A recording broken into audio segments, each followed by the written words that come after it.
दायो दङ क'क्राझार सोहोरनि साखाथियाव थानाय एबा सोनाब फारसे थानाय गौरां सान्दामारिनि NLFB केम्पआव आरो बिथां NLFB आफादनि दिनै नैथि गायसनथाय सान थामहिनबा 12 अक्ट'बराव बिथांमोना गायसनजादोंमोन आरो दिनैनि बे बिथांमोननि गायसनथाय सानखौ लानानै बिथांमोना गोबां हाबाफारि लादों। बे समाव जों दिनैनि बे हाबाफारिखौ लानानै जों गोबां बाथ्रा मिथिनो नाजागोन। बे समाव जों NLFB हान्जानि गाहाय नेहाथारि एन फानजारि बिथांनिसिम जों माखासे सोंथि सोंगोन जे बे दिनैनि हाबाफारियाव मा लानाय जादों। खुलुमबाय गिबियावनो दिनैनि बे नोंथांमोननि हाबाफारिनि बागै मा फोरमायनो सानो? गिबियाव आं गासै बर' रायजो राजानिसिम जोंनि नैथि गायसन साननि गोजोन आरो गाहाम हामलायनायखौ बावहरग्रोबाय। जोङो हाबाफारि हिसाबै जोंहा फ्लेग हस्टिं हाबाफारिया जोबनानै थांबाय आरो दायो सोलिगासिनो जोंहा बिबार बावनाय हाबाफारि। जों आसा खालामो जोंनि नैबे खुंफुंनो लानाय हाबाफारिया जाहाथे जागायजेननायनिफ्राय लानानै जोबजासिम माने मोजाङै बाबेनलाङो। नोंथांमोननि दिनै बे हाबाफारियाव एबा नोंथांमोननि बे सान्दामारि केम्पआव साबेसे केडारफोर दङ? केडार हिसाबै बुङोब्ला जों क'क्राझार केम्पआव 250नि गोजौआव दङ। बेनिफ्राय उदालगुरि केम्प हिसाबै जोंहा 100नि गोजौआव दङ।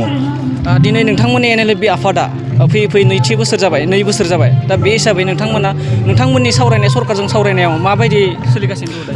जोङो दिनैसिम NLFB आफाद हिसाबै 2 बोसोर जाबाय आरो जोंखौ खोब खम समनि गेजेरावनो माने NLFB आफादखौ मोनसे हाथियार देग्रा आफाद हिसाबै रिकगनाइज होनायखौ जोङो NLFB आफाद हिसाबै मोनसे गोग्गाखांनाय मोन्दों। आरो जोंनि सावरायनायनि बेलाखौ बुंनो थाङोब्ला जोंहा माने आसामनि चिफ मिनिस्टार बिथां हेमन्त बिश्व शर्मा बिथाङा जि जोंनो माने आसा होना दोनदों, बे आसाखौ जोङो नेनानै दङ आरो जों आसा खालामबावोदि जोंनि जि नेनानै थानाय फिथाइ, बे फिथाइया जाहाथे मोजां फ्रुइटफुल जायो, जों बेखौ आसा खालामनानै दङ। नोंथांमोननि बे सावरायनायाव बर'फोरनि बेसेबां जाफुंसार जागोन एबा आबुं सलुसन जागोन ना नोंथांमोननि सावरायनायाव? जोङो नाजागोन। जोङो न' बां गारनानै जुदि हारिनि सार्थआव ओंखारबोबायब्ला जोङो हारिनि माने रैखाथिनि समाव बा हारिनि अलखद समाव जोङो गावखौ बावसोमनानैब्लाबो जोङो हारिनि मोजांनि थाखाय, हारिनि जौगानायनि थाखाय जोङो खामानि मावलांगोन आरो जोङो खोथा होयो रायजो राजाफोरखौ, जोंनि जि नांनाय, बे नांनाया नोंथांमोननि थाखायनो, जोङो खुनु रावबो बेक्तिनि थाखाय नाङाखै आरो जोंनि NLFB आफादा रावबो बेक्तिगत सार्थनि थाखाय नङा। बे समावहा NLFB आफादखौ आसामनि गिबि मन्त्रि डक्टर हेमन्त बिश्व शर्माया सारेन्डार जाबाय होनना फोरमायदोंमोन। थारैनो नोंथांमोना सारेन्डार जाबाय नङा?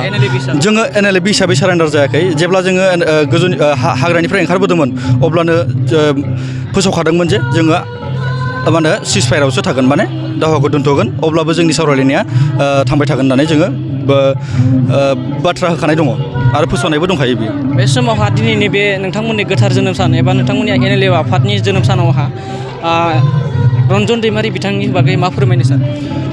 गिबियावनो रन्जन दैमारि सार बिथांखौ जोङो मान बावो आरो इयुनावबो जोङो बावलांबाय थागोन।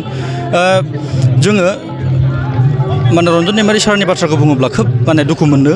मानो होनोब्ला बिथाङा जाथिनि सार्थआव गावखौनो सुप्रिम सेक्रिफाइस खालामनानै दिनै उदां अख्राङाव गैयाबालासिनो माने जोबथेसालियाव दङ, बेखौ जोङो दुखु फोरमायो आरो जोङो आसा खालामो रन्जन दैमारि बिथाङा जोंनि बर' रायजो राजानि गेजेराव खोब खम समनि गेजेरावनो माने रिलिज जानानै रायजो राजानि थाखाय खामानि मावनो हाफैगोन होननानै आङो मिजिंथियो। बे समावहा रन्जन दैमारि बिथाङा जेलनिफ्राय उदां अख्राङाव फैनो हायैनि गुबै जाहोनखौ मा होनना सानो नोंथांमोना? दा जोङोथ' रावखौबो ब्लेम होनो थाङा। बे सोरनिबा षड़यन्त्रजों दङ, सोरनिबा माबा दं, बेखौ बुंनो थाङा। खिन्थु सासे सिगनेटरि हिसाबै बिथाङा जोबथेसालियाव थानांगौनि खुनु ओंथि फैयामोन बा खोथायानो थायामोन। दा जोङो बुंनो हास'आ सोरनि फान्दायनायाव बा सोरनि माने नेवसिनायाव, नासयनायाव बेबायदि जाथाया सोलिगासिनो दङ, बेखौ उननि समफ्राव जोङो मिथिनो मोनगोन। जोंनि माखासे दैदेनगिरिफ्रा खौसेथि गैयिनि थाखाय जादों नामा? बिटिआर रेकर्डिंआव बिदि बिथाङा बुङासै। दा गुबैयै बुंनो थाङोब्लाथ' बर'आ खौसेथि नङा। फार्स्ट अफ अल जों बर' हिसाबै खौसेथि जानो नांगोन। आफादा माने आफाद हिसाबै गुबुन आफादफोरजोंबो माने खौसेथि जानो नांगोन। माने बर'आवहायनो गोबां आफाद दङ, थिग जेरैहाय माने आफादजों गोरोबलाया, बर'आवहाय गोबां रायजोफोर दङ, रायजोजों गोरोबलाया। बेफोरबायदि जोङो माने इग'इजिम आरो जोंनि माने सेल्फिश टाइप साननायखौ जों गाराब्ला बर' हारिया खौसेथि जाया आरो बर' हारिया जेब्लासिम खौसेथि जाया अब्लासिम रन्जन दैमारि सारखौ जोङो बर'नो हानाय नङा होननानै आं सानो। बिथां रन्जन दैमारिखौ उदां अख्राङाव लाबोनो थाखाय बर' हारिखौ माबायदि खौसे जानो थाखाय फोरमायनो? रन्जन दैमारि सारखौ जुदि जोङो उदां अख्राङाव लाबोनो नांगौब्ला जोङो मोनफ्रोमबो आफादफ्रा ज' जानो नांगोन, बर'नि मोनफ्रोमबो आफादफ्रा ज' जानांगोन, बर'नि गासै रायजो राजाफ्रा ज' जानांगोन आरो रन्जन दैमारिनि जानानै बिथां सारनि जानानै जोङो सानसे बा मोनसे माने गोख्रों राहा लानो नांगोन, अब्लासो रन्जन दैमारि सारखौ सख'गोन होननानै आं सानो। नंगौ, बे समावहा बिथां NLB हानजानि गाहाय नेहाथारि एन फानजारि बिथाङा दिनैनि बिथांमोननि NLB आफादनि नैथि गायसन सानखौ सानजों लोब्बा लाखिनानै गोबां बाथ्रा फोरमायबाय। लोगोसे बर' हारिनि दैदेनगिरि एबा मुं लानांगोन जों मानगोनां बिथां रन्जन दैमारि बिथांनि उदां अख्राङाव फैनाय बाथ्राखौबो बिथाङा लानानै दिनै गोबां बाथ्रा बुंबाय। आं बड'लेण्डनिफ्राय राजिब बसुमतारी। जोलुर मोजां मोनग्राफोरनि थाखाय गोजोनथाव खौरां। गिबि खेबनि थाखाय बिटिआर हालामाव सेथि खेब ISPL-आ खुंफुंजागोन। बिटिआर ओनसोलाव लाइमोनफोरखौ जोलुरनि फारसे गोसो बोहोनाय, जोलुरखौ जौगाहोनायनि थांखिजों बिटिआर सरकारा बे बादायलायनायखौ खुंफुंनो थिरांथा लादों। सा-सानजा भारतनि 6 सिडुल ओनसोलाव थानाय मोनजि गेलेग्रा हानजाफोरनि गेजेराव बे बादायलायनाया जागोन। बादायलायनाया फैगौ 9 अक्ट'बरनिफ्राय जागायनानै 23 अक्ट'बरसिम सोलिगोन। अदालगुरिनि डिमाकुसि स्टेडियामनिफ्राय बादायलायनायखौ जागायजेनगोन। बेबायदिनो बे जोलुर बादायलायनाया बिटिआरनि मोनब्रै जिल्लायाव खुंफुंजागोन आरो जोबथा बादायलायनाया क'क्राझार जिल्लानि सिङाव थानाय थिथागुरिनि साइसाक सेन्टाराव खुंफुंजागोन। बादायलायनायाव देरहासार जानाया ट्रफिजों लोगोसे 3 लाख रां, सेथि रानार्स आपआ ट्रफिजों लोगोसे 2 लाख रां आरो थामथि रानार्स आपआ ट्रफिजों लोगोसे 1 लाख रां मोनफुंनो हागोन। बादायलायनायाव 6 सिडुल ओनसोलाव थानाय मोनजि काउन्सिलफोरनिफ्राय बाहागो लाफैगोन।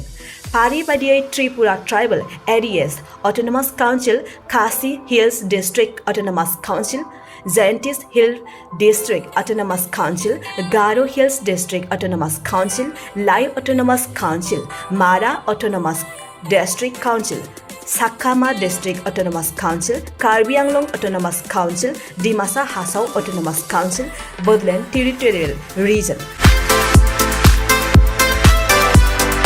बेखायनो सा-सानजा भारतनि जोलुर गेलेनायखौ मोजां मोनगिरि रायजो राजाफ्रा थिखानाय खालार आरो जायगायाव